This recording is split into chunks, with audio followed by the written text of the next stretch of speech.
Our hearts beat to the city streets. We began to feel the fire.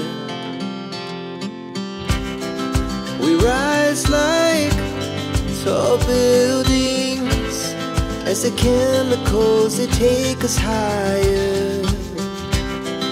The night's young, it has just begun, as she puts her hand in mine. We wanna chase the night, wanna dance to the light, pull stars from the sky, just two hearts running wild. Never sleep, never stop. Et voilà, comme d'habitude, la barrière est fermée. On va arrêter 5 minutes pour attendre que le TER soit passé. Et je vais en profiter pour vous dire un petit mot. Donc c'est ma première sortie de cette année. Bon, je n'ai pas en refait pour plusieurs raisons. Je vais essayer d'en faire quelques-unes avant que le temps se dégrade à nouveau. Je crois qu'il y a une dégradation qui est prévue là tout le mois de mars. On verra. Alors vous avez vu en introduction aussi un petit hommage à mon beau-frère qui vient de partir. Je voulais lui faire un petit coucou parce que je l'aimais beaucoup. Voilà, écoutez, le train est en train de passer. Donc on va continuer. Devant vous, vous avez le vignoble du Rangen, Nathan, et la chapelle Saint-Urbain. Et on va longer ce vignoble. On va aller à Cernay. Et puis Wittelsheim. Allez, à toutes. Allez, comme d'habitude, la piste cyclable, la voie verte qui va à Cernay depuis Vieux-Tannes. Donc là, tout le long, on commence à voir les arbres en fleurs. C'est annonciateur du printemps. D'ailleurs, nous y sommes. Dès le 20e mars. Ça fait du bien au moral.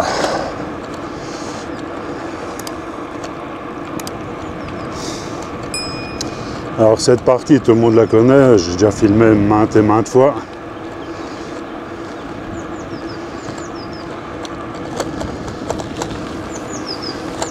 Nature.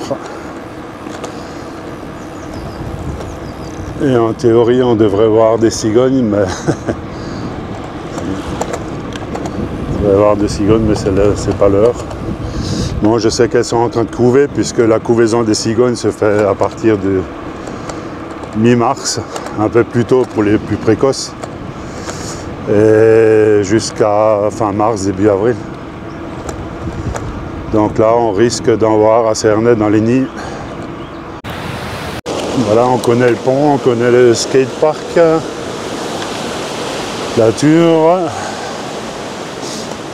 et on va se diriger vers le parc à Cigognes. Donc là, on n'est pas loin de rejoindre l'Eurovélo 5, dans quelques centaines de mètres. Camping de Cernay.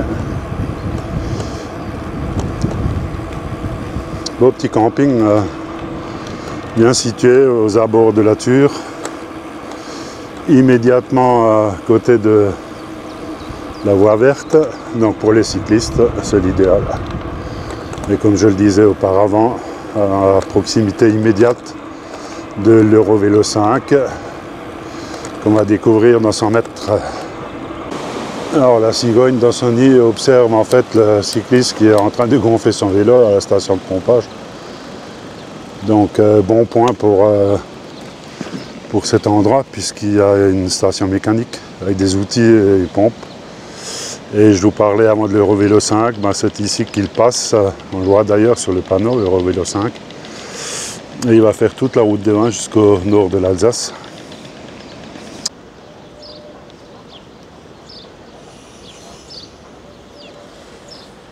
Et ici au-dessus de moi, une autre cigogne. Alors on ne sait jamais si c'est un mâle ou une femelle parce qu'ils se ressemblent tellement. La seule différence qu'il y a apparemment, c'est la longueur du bec et la forme du bec, mais bon, j'ai jamais réussi à faire la différence entre un mâle et une femelle. Voilà, nous on va continuer.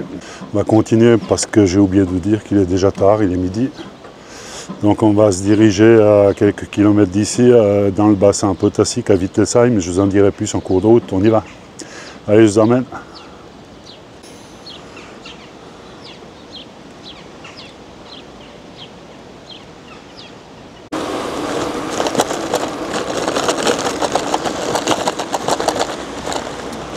Voilà le magnifique parc de Cernay, des rives de la Thur. J'ai déjà filmé également à plusieurs reprises.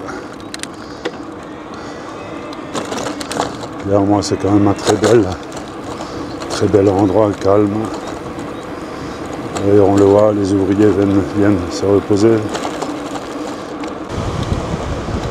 Et une imitation de nid de cigogne en très grand. Belle sculpture.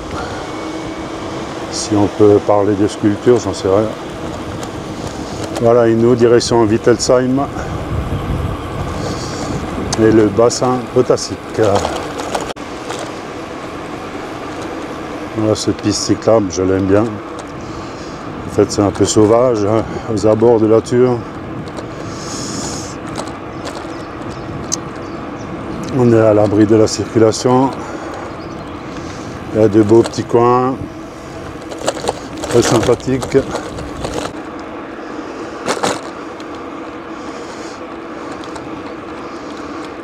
Voilà, tout est en fleurs, superbe.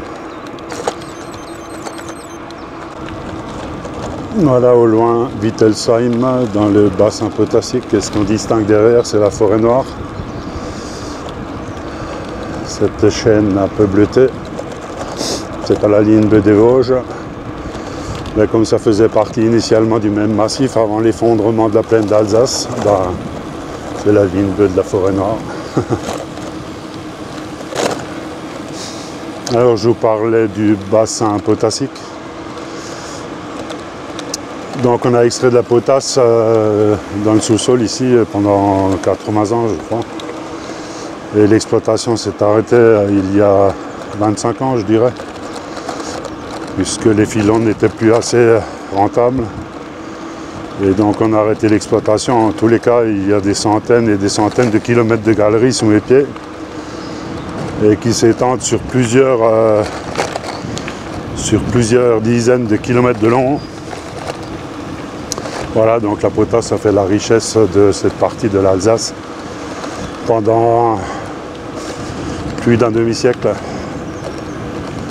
Et maintenant la potasse, il me semble qu'elle est importée du Canada, ou je crois que c'est le Canada.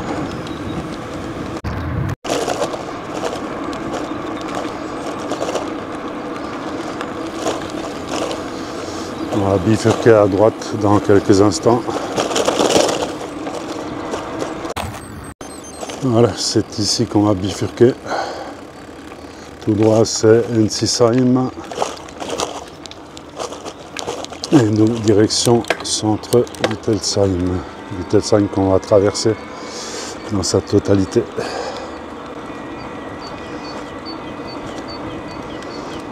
Petite montée agréable pour traverser la petite départementale qui va à Cernay.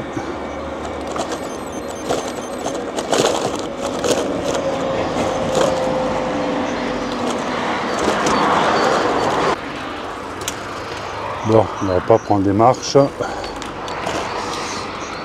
C'est bien aménagé, profitons-en. Ah, chercheur de pissenlit.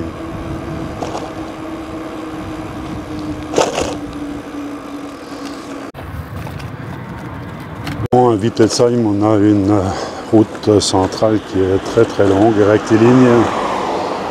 Et heureusement, il y a le long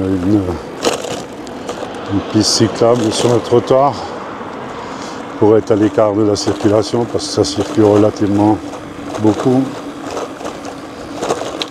Et là, nous nous retrouvons, on ne le voit plus trop, mais on se retrouve dans les quartiers ouvriers des mines de potasse, avec des architectures très particulières, avec des maisons toujours jumelées. Et on les voit encore ici d'ailleurs. Maisons jumelées, donc toujours deux familles dans une maison.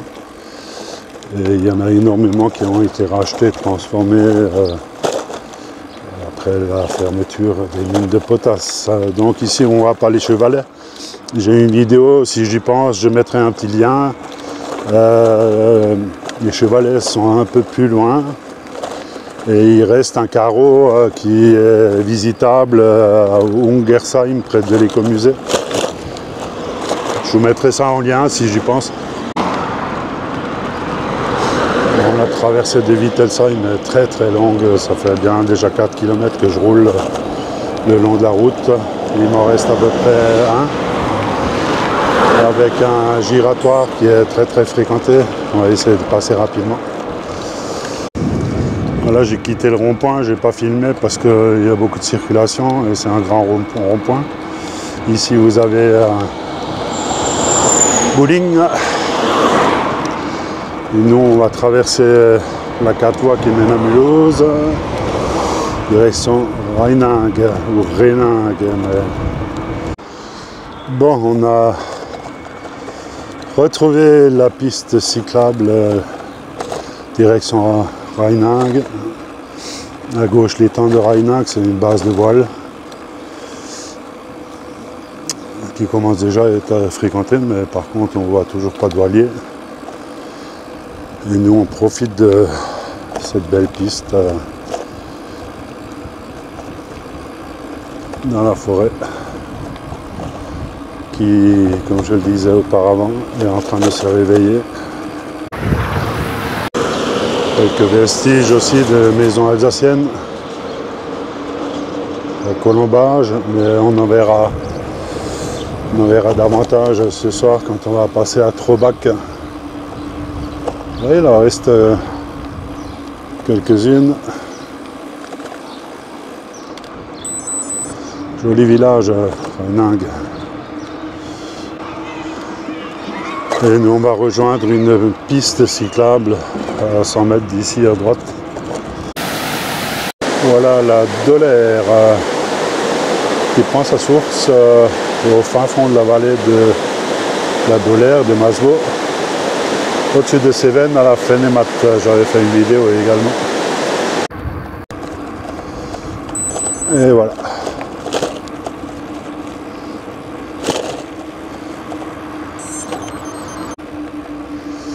Tout au loin, on distingue l'abbaye de Notre-Dame de Leulenberg. Donc, abbaye trappiste. Et malheureusement, les derniers moines sont partis. Ont quitté les lieux il y a quelques mois. Ils étaient encore 7, très âgés. Et puis ils ont trouvé refuge un petit peu dans tous les monastères de France et de Belgique, il me semble.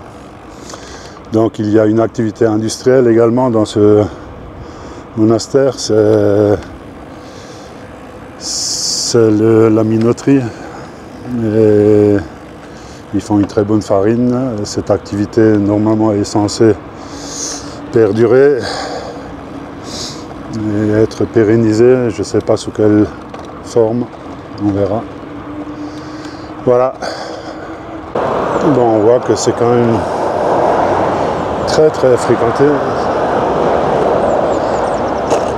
cette autoroute. Et heureusement pour nous, on se dirige vers quelque chose de plus sympathique, à savoir la forêt et le calme.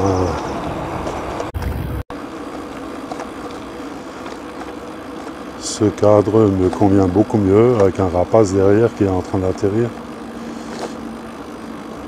Une buse peut-être. Et nous, on va se diriger vers un village qui s'appelle Heimsbrunn. Voilà, c'est l'alimentation en eau.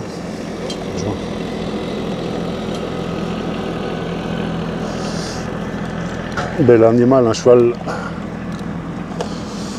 Et allez,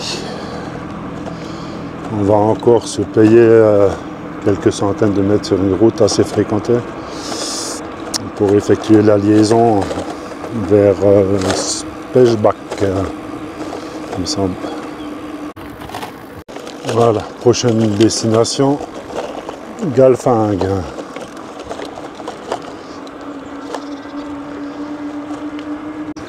Bel étang à Heemsbron.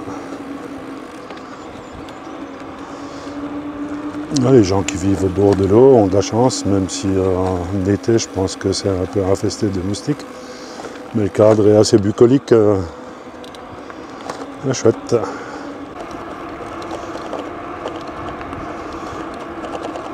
Il a abandonné le corbeau, il a vu que j'étais plus fort. Bon, je vais en profiter pour vous parler un petit peu de ma chaîne YouTube. Donc là, pour le moment, j'ai 1400 abonnés. Donc ça stagne, et ça stagne, et ça stagne. Je n'ai pas beaucoup d'abonnés, je n'ai pas beaucoup de commentaires, je n'ai pas beaucoup de likes. C'est un peu démoralisant, un peu démotivant. Et j'en étais presque amené à me demander si j'allais pas m'arrêter. Et refaire du vélo sans filmer, d'ailleurs c'est ce que j'ai déjà fait. Et du coup, voilà, je sais pas ce que je vais faire. J'ai un collègue allemand qui a commencé 2 ans après moi, qui fait à peu près la même chose, ni moins bien ni mieux. Là pour le moment il a 5000 abonnés. Et voilà, je me demande ce qui se passe, je ne sais pas. Alors c'est pas une histoire de fric, hein, rassurez-vous, hein, pour le moment elle est monétisée ma chaîne, mais je gagne 10 € par mois, dans le meilleur des cas 12 €. Alors je suis loin d'aller en vacances avec YouTube, hein, je peux vous le dire. Donc c'est absolument pas pour ça que je le fais.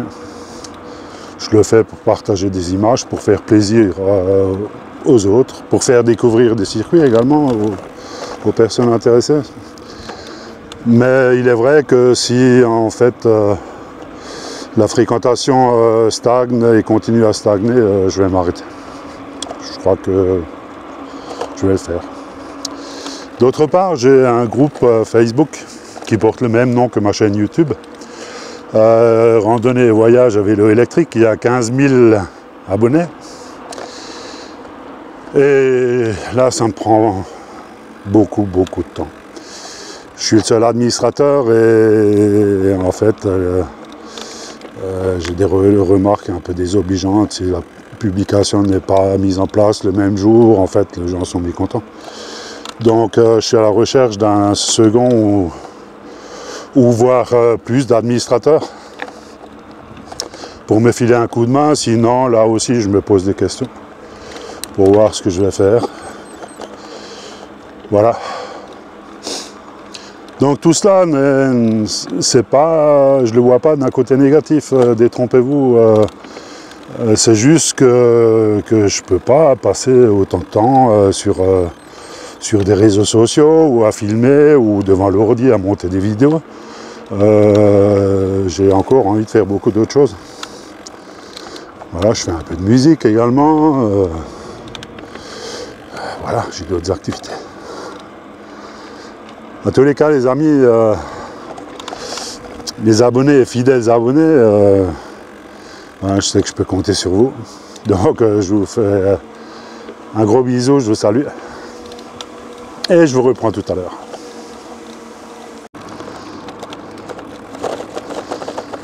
Allez, on va se faire une petite pause ici.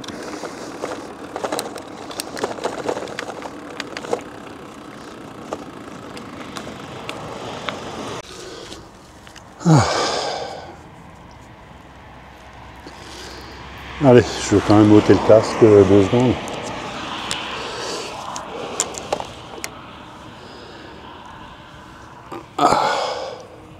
Parti très tard, il est presque 14 h là.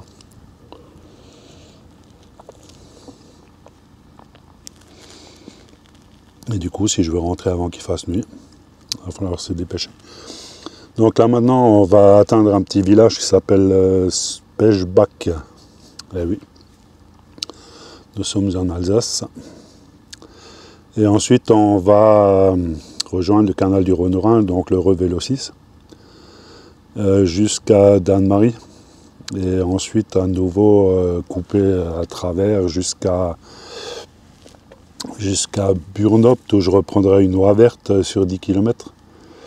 Et ensuite traverser un petit vallon, petite montée, avant de rejoindre Thann et de rentrer.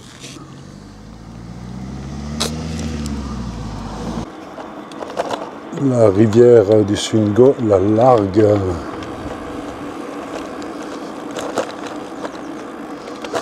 Qui va se jeter dans l'île, si je ne m'abuse. L'île des Ailes. Et là, on est vraiment à proximité du canal du Rhône-Rhin. On va y arriver dans quelques instants. Nous y voilà. Le canal du Rhône-Rhin. Voilà, la première écluse. Et là, nous sommes sur le Revélo 6. Qui va de la mer Noire jusqu'à Nantes, ou plutôt Saint-Brévin-les-Pins. 6000 km. Petite collection de pots et de passoires. Objets en tout genre. Il y en a partout d'ailleurs.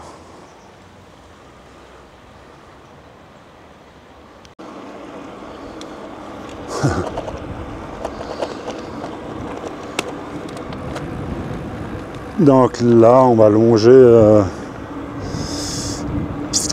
canal sur une quinzaine de kilomètres avant d'arriver à Danemarie. Paysage sympathique, mais il y a un petit vent. Parce que je voulais m'arrêter pour refaire décoller le drone, mais là, à mon avis, je suis limite. Il doit y avoir 25 ou 30 km/h de vent, et du coup j'atteins les limites de drone. Je sais pas, je vais peut-être essayer après.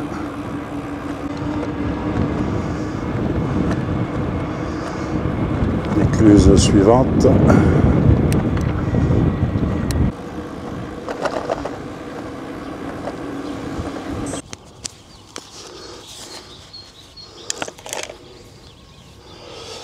Allez, on va essayer de faire décoller le drone.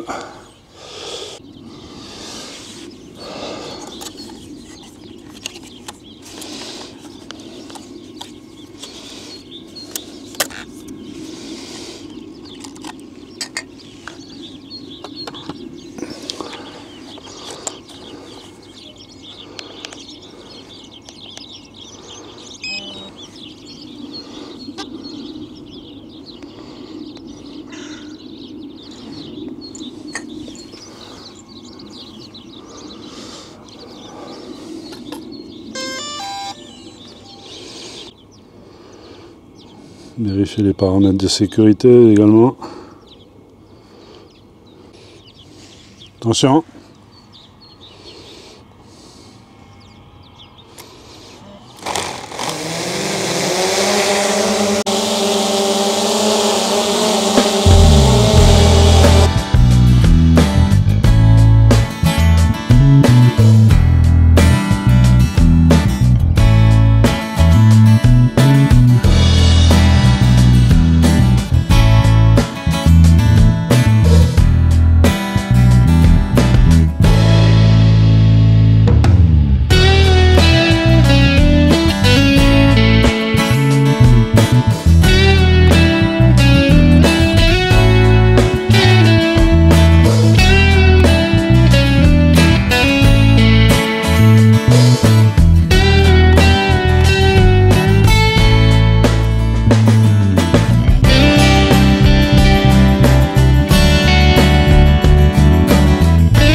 rencontré là au bord de la route, hein, on voit, je suis au bord du canal, donc Roger, vous voyez, il est très très jeune, il a 83 ans.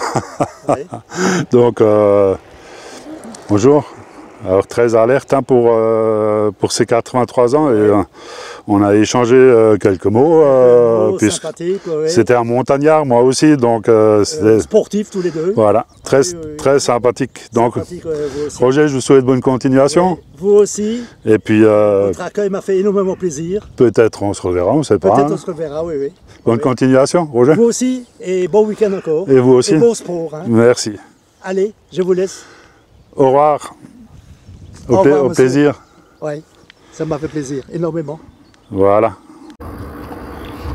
Un pêcheur, pêche au cou. Alors la particularité aussi le long du canal, c'est la présence de guyes sur les arbres. Ils sont pleins partout. On les voit ici.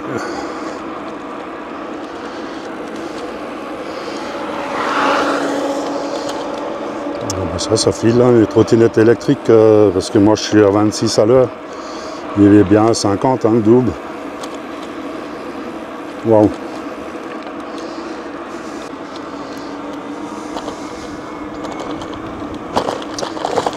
Quelques petits bateaux de plaisance, plus ou moins bon état. Plutôt moins que plus, d'ailleurs. Voilà, toujours ces arbres remplis de guyes.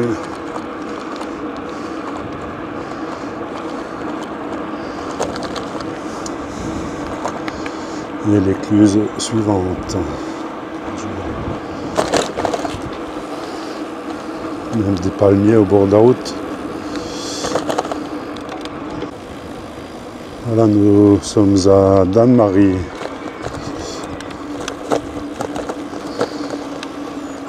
Dans le petit port de plaisance.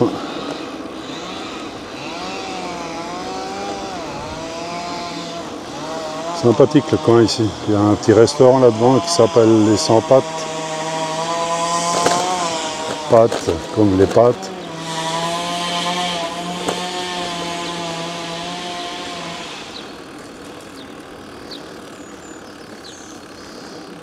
Je voulais déjà m'arrêter ici pour venir manger à midi. Mais... Donc voilà le port de Danemarie, superbe.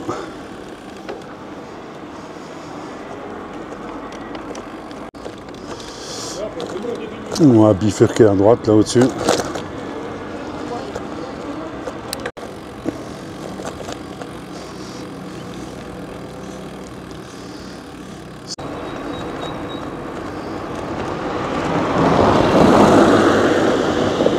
Ici, on voit qu'il reste quand même pas mal de maisons à colombage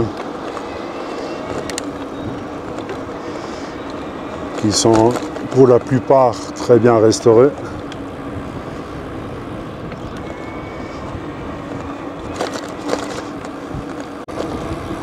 Là, nous rentrons à Trobac-le-Bas.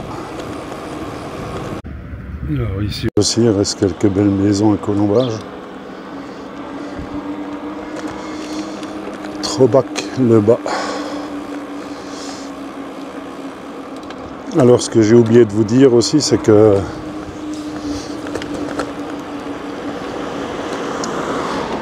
le Sungo, en fait, c'est la pointe extrême sud de l'Alsace. On n'y est pas tout à fait, il y a encore quelques 30-40 km pour atteindre la frontière et le bout du Sungo. Mais ce que je voulais vous dire, c'est que Sungo, c'est aussi parsemé d'étangs où il y a énormément de carpes. Et la spécialité de la région, c'est la carpe frite. Alors c'est des carpes que l'on trempe dans la semoule et qu'on fait frire, ou alors dans la pâte à frire que l'on fait frire. Voilà, donc il y a une route de la carpe frite dans tout le Sungo et dans presque tous les restaurants, on peut déguster la carpe frite. Voilà ce que je voulais vous dire, si jamais un jour vous deviez être de passage. ne soyez pas surpris de retrouver ça à la carte. Et je vous propose même d'y goûter parce que c'est très bon. Voilà.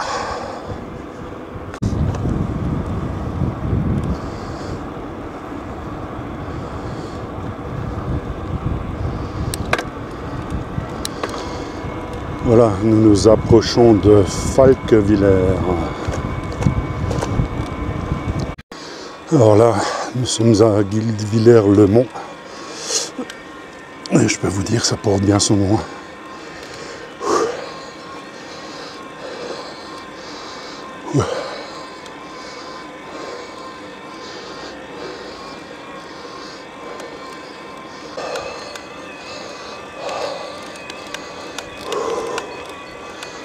Nom d'un chien.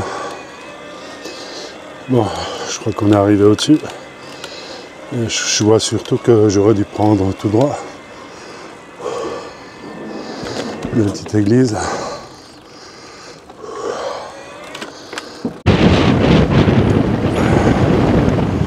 C'est des beaux petits villages nichés sur des petits coteaux. Et là, je suis sur une route ouverte à la circulation, ça circule pas mal là. Et je vais direction Bournopte.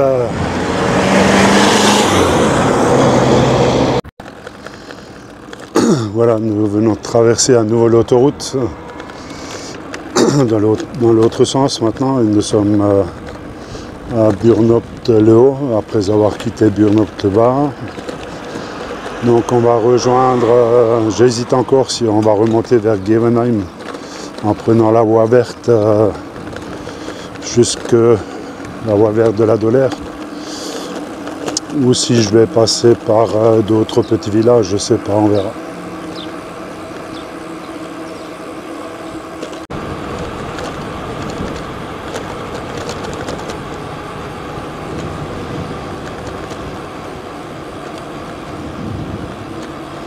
Il y a une petite demeure ici. Allez, ça grimpe un petit peu. Nous sommes à l'entrée de la voie verte de la Dolère. Là devant la petite gare du train touristique. Voilà, les berges de la Dolère, voie verte 23. Je vais essayer de me trouver aussi un petit banc pour se faire encore 5 minutes de pause. À vérifier s'il n'y a pas de train touristique qui arrive.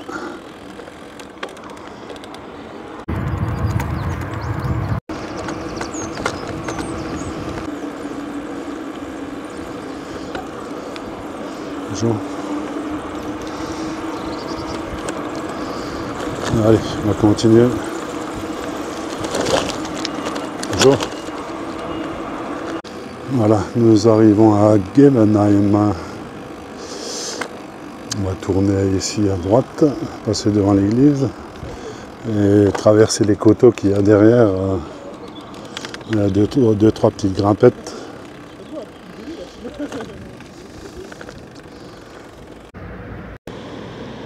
Voilà un petit endroit que je filme toujours, l'ancien lavoir sur la Dolère, enfin qui coule un peu plus haut, mais c'est un ancien canal de la Dolère. Et les fleurs qui poussent, waouh, quel bonheur! Et le bonheur maintenant, ça va être de traverser ces coteaux là, il y en a 3. Voilà, donc on va s'y mettre et puis ensuite on sera à Rodrentan et puis on va se reposer. Voilà, la première est faite, petite descente avant d'amorcer la seconde, montée.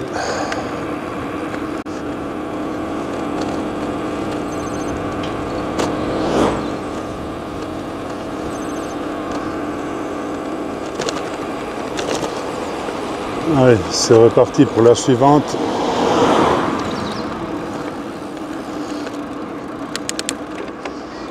Allez, fin de la 3e bosse.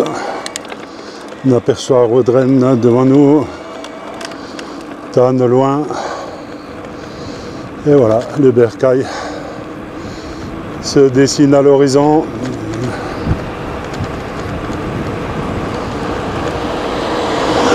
Là, c'est un peu de descente.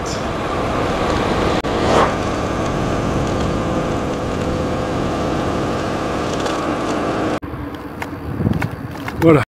Nous voilà arrivés à Thann. Il me reste à peu près 2 km à faire. Donc les amis, c'était une journée, ou du moins un après-midi, relativement cool.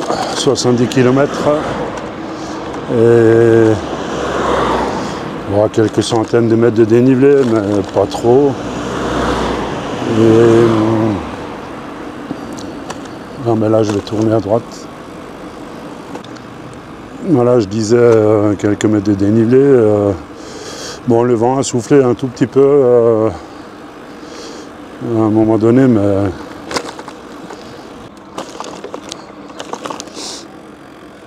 voilà. Donc je vais quand même réussir à terminer mon résumé. Donc bel après-midi avec de belles pistes cyclables au début. Après, la moitié du chemin du retour s'est fait sur des routes ouvertes à la circulation. Ça, c'était moins sympa. Mais surtout qu'on est vendredi et que le vendredi après-midi, ça roule pas mal. Mais autrement, très belle sortie que je conseille. Néanmoins, je vais partir la prochaine fois directement de Dannemarie et aller au fin fond du Sundgau, à la frontière suisse. À la frontière suisse pour explorer un petit peu ce côté-là qui est vraiment typique du Sundgau avec ses grands étangs et de belles pistes cyclables tout le long, mais ça on verra. Donc moi il me reste à vous saluer les amis et à vous dire à bientôt. Je vais arriver chez moi et je vais essayer de ne pas me faire écraser. Il y a des semblants de pistes cyclables ici.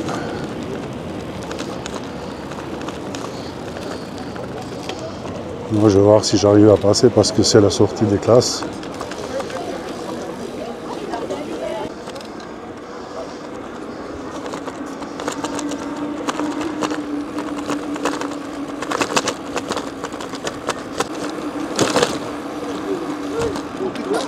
Voilà les amis, dans 100 mètres, je suis chez moi. Donc je vous dis à bientôt. Merci d'avoir regardé cette vidéo jusqu'à la fin apparemment. Donc je vous dis à très bientôt les amis. Allez, à plus.